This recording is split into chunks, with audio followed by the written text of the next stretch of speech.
қазір сіздермен бірге ашық сабақтың тапсырмаларын орындайтын боламыз. Менімен бірге сабаққа қатыса отырсаңыздар болады. Ең бірінші біздің бірінші тапсырмамыз ол where әдісі, яғни мен сіздерге сұрақ дайындап келген болатынмын, ал екінші жағын бос қалдырып кеттім. Сіздер сол жерге топ бойынша сұрақтарға жауап беретін боласыздар.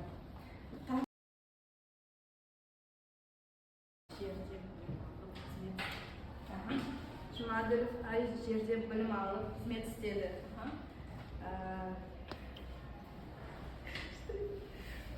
Шыңжаң университеті 1950 жылы тіл әдебиет факультетінде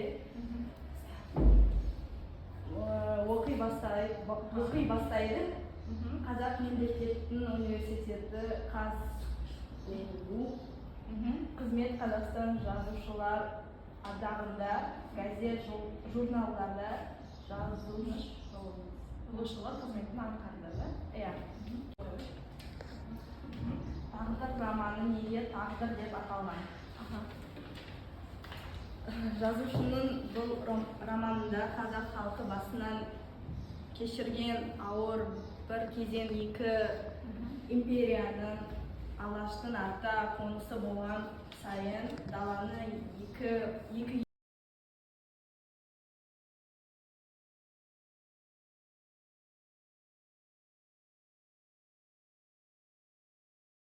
арқау еткен.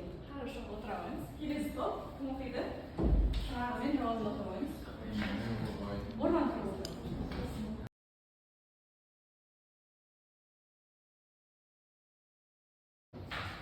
Атын жаз. Соңғы көш, тағдыр, атамекен, дарабоз, жас тұлпар. Оқуын тастауға мәжбүр болды. Жамдылов ақылын саяси жағдайға байланысты дауынша тастауға мәжбүр болды. Оқушылар, біздің келесі тапсырмамыз ол тағдыр романының кейіпкерлері бойынша, яғни біз 3 топ бойынша тапсырманы орындайтын боламыз. Бірінші топ ол Демежанның ішкі ойымен оның сол романда сезілген іс-әрекетіне баға беріп кетеміз. Ал екінші топ Т кестесі бойынша екі кейіпкерді салыстыратын болады. Яғни Демежан мен Ши Аңғының мінез-құлықтарын, оның рөлдерін осы романдағы салыстыратын болады. Ал үшінші топ тұжырым кестесі арқылы романдағы кейіпкерлерге мінездеме беретін болады. Сіздерге қазір ақпарат беріледі, сол жерге өздеріңіздің тапсырмаларыңызды орындайсыздар.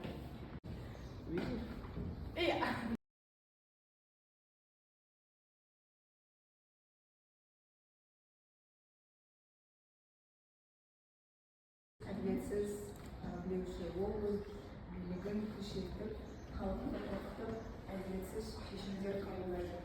Керімбай парақор өз мүддесін ғана ойлайтын әділетсіне бейім адам. Ол өз пайдасы үшін қарапайым халықты қыспаққа алды.